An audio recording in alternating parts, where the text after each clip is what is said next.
अभी शुरू करते हैं नेक्स्ट टॉपिक। तो थ्योरीज ऑफ नेचुरल लॉ कह सकते हैं इस टॉपिक को, या फिर कह सकते हैं फेजेस ऑफ नेचुरल लॉ, कि नेचुरल लॉ में कौन कौन से फेजेस आए, कौन कौन सी थ्योरीज आई, या फिर नेचुरल लॉ की डेवलपमेंट किस तरीके से हुई, किस तरह से हुई हिस्ट्री से लेके अब तक। ठीक है, तो हम देखेंगे कि ये 4 फेजेस में हुई। एंशियंट पीरियड में, या कह लो एंशियंट थ्योरीज, या कह लो एंशियंट फेज, जो भी नेम आप यहाँ से यूज कर रहे हो वो वाला। ठीक है, medieval period, then renaissance period and then modern period. अब हम बारी बारी से इनको डिफरेंट डिफरेंट पार्ट्स में वीडियोस बना बना के पढ़ेंगे। पहले तो हम पढ़ेंगे एंशियंट पीरियड में।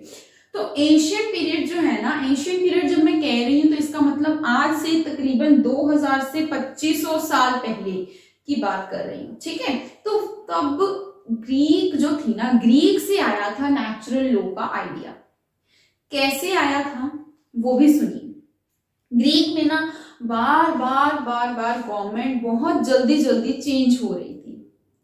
अब जैसे ही कोई भी गवर्नमेंट आती वो अपने न्यू रूल्स बना देती, फिर कोई भी नई गवर्नमेंट आती तो अपने रूल्स बना देती।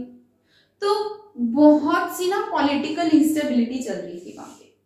तो जो ग्रीक के फिलोसफर्स थे उन्होंने सोचा कि बार बार गवर्नमेंट आती है, बार बार लॉज बनाती है, इससे बेटर कुछ ऐसे लॉज होने चाहिए, चाहे कोई भी गवर्नमेंट आए वो लॉज तो एप्लीकेबल होने ही चाहिए। ठीक है, मतलब कुछ ऐसे यूनिवर्सल लॉज बनने चाहिए। मतलब उस टाइम पर इन्हीं कारणों से ग्रीक थिंकर्स या ग्रीक फिलोसफर्स के मन में नेचुरल लॉ को डेवलप करने का आइडिया आया। ठीक है, यूनिवर्सल लॉज को डेवलप करने का आइडियाज आया। अब ग्रीक के बारे में जब हम पढ़ते हैं तो हमें 3 नाम तो बहुत अच्छे से पता ही होने चाहिए, इन्हें तो रट ही लो। स्पा, स्पा आप वर्ड यूज कर सकते हो, स्पा, SPA, है ना। जैसे पार्लर्स में स्पा होती है, इजी है याद करना। स्पा, S से हो गया सोक्रेट्स, P से हो गया प्लेटो, A से हो गया एरिस्टोटल। सोक्रेट्स प्लेटो के टीचर थे और प्लेटो एरिस्टोटल के टीचर थे, और एरिस्टोटल आगे अलेक्जेंडर द ग्रेट के टीचर थे। लेकिन इनके बारे में हमें नहीं पढ़ना, इनका अभी इसमें कोई लेना देना नहीं है। इन्हीं 3 फिलोसफर्स के बारे में हमें पढ़ना है, सोक्रेट्स, प्लेटो एंड एरिस्टोटल, जो कि सोक्रेट्स प्लेटो के टीचर थे, प्लेटो एरिस्टोटल के। ठीक है, अब हम इन्हें पढ़ेंगे कि सोक्रेट्स ने क्या कहा, प्लेटो नेचुरल लॉ के बारे में क्या कहते हैं और एरिस्टोटल लॉ के बारे में क्या कहते हैं। ठीक है, तो ये वर्ड आप याद रख लेना। जब भी एंशियंट पीरियड की आपने बात करनी है, ग्रीस के बारे में बात करनी है, तो ये तीनों के नाम आते हैं। ठीक है, चलिए आगे चलते हैं।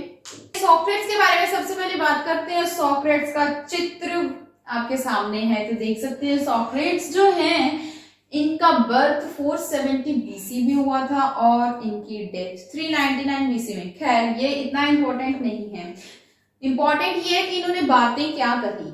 अब जो बाकी थिंकर्स है ना, उनकी बातें हमें कहीं ना कहीं लिखी हुई मिल सकती है, लेकिन जो सोक्रेट्स है ना, इन्होंने जो भी बातें कही ना वो हमें कहीं भी लिखी हुई नहीं मिलती है इनके द्वारा। इन्होंने खुद अपनी कोई भी बुक वगैरह नहीं बनाई, लेकिन इनके जो स्टूडेंट थे ना एरिस्टोटल, उन्होंने अपनी बुक्स में इनका जिक्र किया और इनके बारे में बताया कि ये क्या क्या बातें करते होते थे। ठीक है, तो वहां से ही हमें पता लगता है कि सोक्रेट्स ने ये बातें कही हैं। ठीक है, अब जो सोक्रेट्स है ये क्या कहते थे कि मैन के पास ना अपना एक इंसाइट होता है, इंसाइट होता है, और यही इंसाइट हमें बताता है कि कोई भी चीज गलत है या सही है।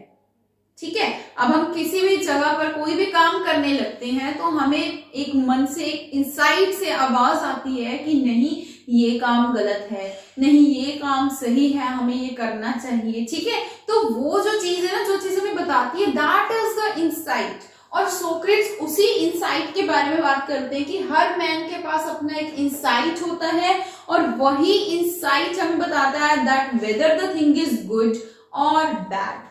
और यही जो इंसाइट है ये एक बेसिस होता है जो हमें बता सके कि जो लॉ है उसे जज कर सकता है, यही इंसाइट कि क्या ये लॉ सही है या नहीं सही।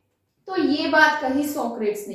लेकिन सोक्रेट्स के साथ हुआ क्या, बात तो इन्होंने बहुत पते की करी, लेकिन ये सोक्रेट्स के साथ हुआ क्या कि जो वहां की गवर्नमेंट थी ग्रीक की, उन्हें लगा कि सोक्रेट्स तो लॉ के बारे में भड़का रहे हैं लोगों को, तो उन्होंने सोक्रेट्स को कहा आपको ये जहर पीकर मरना होगा। तो सोक्रेट्स उस टाइम पर वहां से भाग भी सकते थे, लेकिन शायद इसीलिए वो नहीं भागे कि उन्होंने कहा कि ये जो इंसाइट है ना, यही इंसाइट मुझे कहता है कि मैं जिस कंट्री में रहता हूं मुझे उस कंट्री के लॉ को फॉलो करना चाहिए और मुझे इस जहर को पी लेना चाहिए। तो उन्होंने अपना वो जहर पिया और उसके बाद इनकी डेथ हो गई। ठीक है, तो सोक्रेट्स अपने बारे में जो भी ये कहते थे वो चीजें ये लिख तो नहीं सके, लेकिन इनके बारे में हमें एरिस्टोटल से पता लगता है। ठीक है, सोक्रेट्स के बाद आते हैं प्लेटो। प्लेटो की आप पिक्चर देख रहे हैं साइड पे, ठीक है, और इनके फेमस वर्क्स भी देख लीजिए, Statesman and the Laws, the Republic इनका बहुत फेमस है, क्रेटो, फिडो, अपॉलॉजी, ये सारे इनके वर्क्स हैं। और हम इनको ये बात बता देते हैं इनके बारे में, इन्हें हम नेचुरल लॉ में पढ़ तो नहीं है, लेकिन इन्होंने नेचुरल लॉ के बारे में कोई भी थ्योरी नहीं दी। थ्योरी तो कोई नहीं दी, लेकिन मिलती जुलती बात जरूर करी है। इन्होंने एक डॉक्ट्रीन ऑफ फॉर्म्स बताया है, मतलब एक डॉक्ट्रीन ऑफ फॉर्म्स डेवलप करी, बताया इसके बारे में कि जो अच्छाई है, जो गुडनेस है, वो बहुत सारे तरीकों में होती है। वो वर्च्यू के फॉर्म में होती है, वो ऑनेस्टी के फॉर्म में होती है, ठीक है, और ऐसे ही बहुत सारे तरीकों में होती है। और ये जो सारे तरीके हैं, ये जो इसकी फॉर्म्स है ना गुडनेस की, अच्छाई की, ये सारी फॉर्म्स जो है ये इंडिपेंडेंट होती है फिजिकल वर्ल्ड से। फिजिकल वर्ल्ड में क्या हो रहा है क्या नहीं, लेकिन ये जो अच्छाई की फॉर्म्स है ना, ये बिल्कुल इंडिपेंडेंट होती हैं। अगर किसी पर्सन में ऑनेस्टी है तो वो अपनी ऑनेस्टी दिखाएगा ही दिखाएगा, नो मैटर फिजिकल वर्ल्ड में क्या है। तो इस तरीके से इन्होंने डॉक्ट्रीन ऑफ फॉर्म्स के बारे में बताया और उन्होंने कहा कि यही जो फॉर्म्स हैं गुडनेस की, यही फॉर्म्स एक सेंस ऑफ जस्टिस डेवलप करती हैं कि एक जस्टिस होना चाहिए और इसे इस तरीके से होना चाहिए। इन फॉर्म्स के बारे में मतलब इन्होंने यही बताया। तो आगे चलते हैं, जो एरिस्टोटल थे इनके पिक्चर पहले देख लीजिए कैसे दिखते थे। चलिए, अब ये जो एरिस्टोटल है इनका बर्थ 384 बीसी में हुआ और इनकी डेथ 322 बीसी में हुई। और ये तो हमें इनके बारे में पता ही है कि जो एरिस्टोटल है ये प्लेटो के स्टूडेंट थे। ठीक है, अब इन्होंने क्या कहा, इन्होंने कहा कि जो एक मैन है, एक बंदा है, एक इंसान है, वो नेचर का पार्ट है। ये तो हमें पता है, वो नेचर का पार्ट है दो तरीकों से। एक तो कि वो गॉड की क्रिएशन है, क्रिएचर ऑफ गॉड है, और दूसरा उसके पास एक एक्टिव रीजन है, एक एक्टिव रीजन है, और यही रीजन उसे बताता है कि किस तरीके से न्याय होना चाहिए, जस्टिस होना चाहिए, उस जस्टिस के प्रिंसिपल्स क्या होने चाहिए, वही रीजन एक बंदे को, एक इंसान को बताता है। तो इन्होंने कहा कि तो ये जो रीजन है, ये जो भी लॉज बनाता है उसी को हम बोलेंगे नेचुरल लॉ।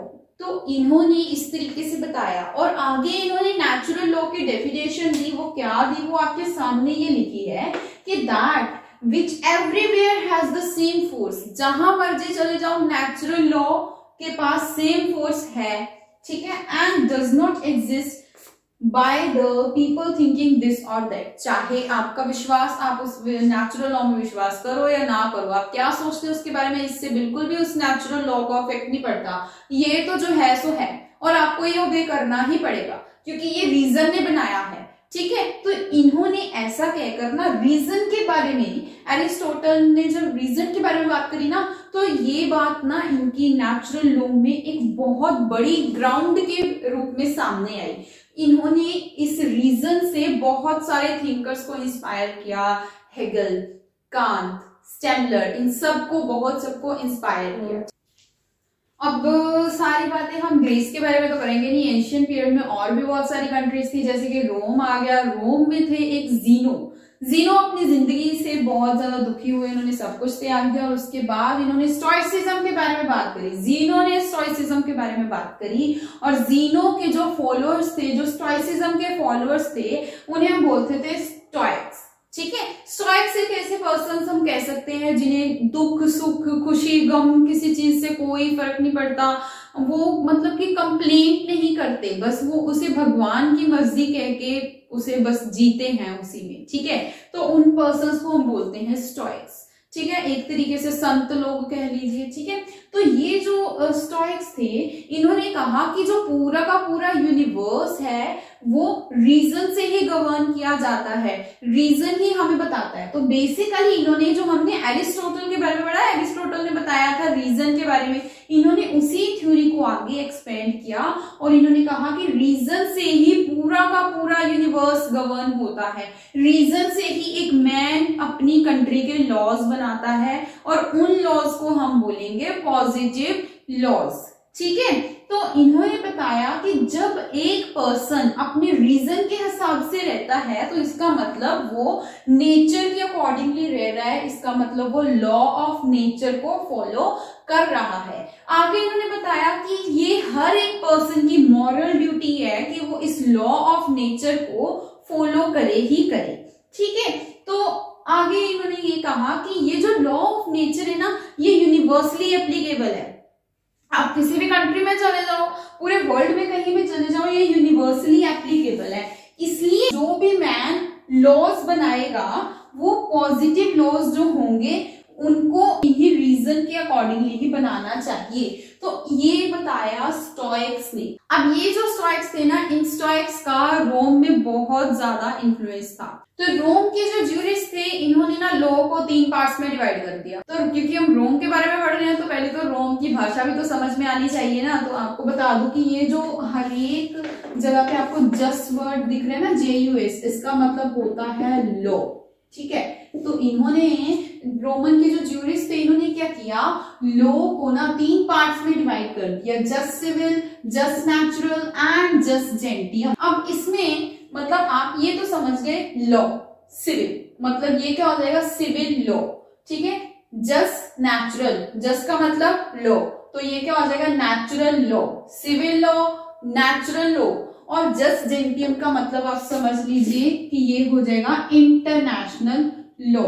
तो इन्होंने इस तरीके से लॉ को डिवाइड किया और कहा कि सिविल लॉ जो है ये सिर्फ उन लोगों के लिए जो रोम में रहते हैं, रोमन पीपल के लिए ही है सिर्फ। नेचुरल लॉ जो है वो भी यहाँ पर, चलो वो तो हर जगह यूनिवर्सली एप्लीकेबल है।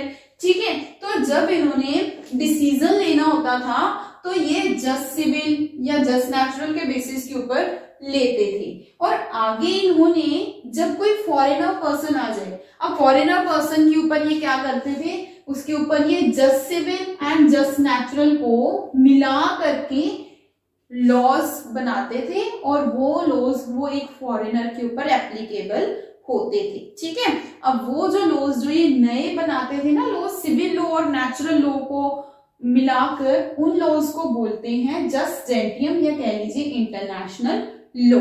इस तरीके से इन्होंने उसी बेसिस के ऊपर ये चीज बनाई, मतलब नेचुरल लॉ के बेसिस के ऊपर देखिए इंटरनेशनल लॉ भी इन्होंने बनाया। Next, jurisprudence, law of contract and law of torts के paid notes are available and आप मुझे इंस्टाग्राम के ऊपर कनेक्ट कर सकते हैं, इंस्टाग्राम के साथ, और इंस्टाग्राम में आप मुझे फॉलो कर सकते हैं। इंस्टाग्राम का यूजर नेम आपको यहाँ दिख रहा है और उसका डायरेक्ट लिंक आपको नीचे डिस्क्रिप्शन बॉक्स में मिल जाएगा, वहां पर मुझे फॉलो करके लीगली अपडेटेड रहिए। चलिए हम इंडिया के बारे में भी बात कर लेते हैं। भाई अगर एशियन पीरियड के बारे में बात हो और इंडिया की बात हो ना हो, ऐसा तो हो ही नहीं सकता। ठीक है, तो इंडिया की जो सिविलाइजेशन है, या इंडिया कह लीजिए, ये जो मोस्ट एशियंट पीरियड से चलता आ रहा है। और इंडिया में कौन लोग रहते थे उस टाइम पे भी, ज्यादा हिंदू लोग ही रहते थे। यहाँ पे हिंदू लॉज चलते थे। ठीक है, तो हिंदू के पर्सपेक्टिव से देखा जाए तो हिंदू लोग क्या कहते हैं कि जो लॉ है ना, इसकी एग्जिस्टेंस ही गॉड से होती है। ठीक है, तो ये कहते हैं कि जो लॉ है ये कहाँ से आता है, ये आता है श्रुतिज में, स्मृतिज में लिखा हुआ है, जो हमारे वेदों में लिखा हुआ है, जो हमारे ग्रंथों में लिखा हुआ है, जो हमारे पुराणों में लिखा हुआ है। इवन आज भी हिंदुओं से बात की जाए तो हिंदू यही कहेंगे कि जो लॉ है वो इन्हीं जगह से आता है, हमारे पुराणों से, हमारे वेदों से, हमारी श्रुतियों से और स्मृतिज से। ठीक है, तो ये हिंदूज के बाद ये व्यू पॉइंट रखते थे। ठीक है, तो इंडिया के बारे में बस इतना ही। आई होप आपको ये एशियन पीरियड का आज का लेक्चर समझ आया होगा। कोई भी डाउट्स हो आप मुझे कमेंट सेक्शन में पूछ सकते हैं। और हाँ, लीगली अपडेटेड रहिए मुझे इंस्टाग्राम के ऊपर फॉलो करके, और इंस्टाग्राम के ऊपर आप वैसे भी मेरे साथ कनेक्टेड रह सकते हैं। आपको इंस्टाग्राम का यूजर नेम यहाँ पे दिखाई दे रहा है, डायरेक्ट लिंक नीचे डिस्क्रिप्शन बॉक्स में मिल जाएगा। हम मिलते हैं अपने नेक्स्ट लेक्चर में, तब तक के लिए बाय बाय गाइस। लेक्चर समझ में आया तो लाइक शेयर और सब्सक्राइब कर दीजिएगा। सब्सक्राइब किए बिना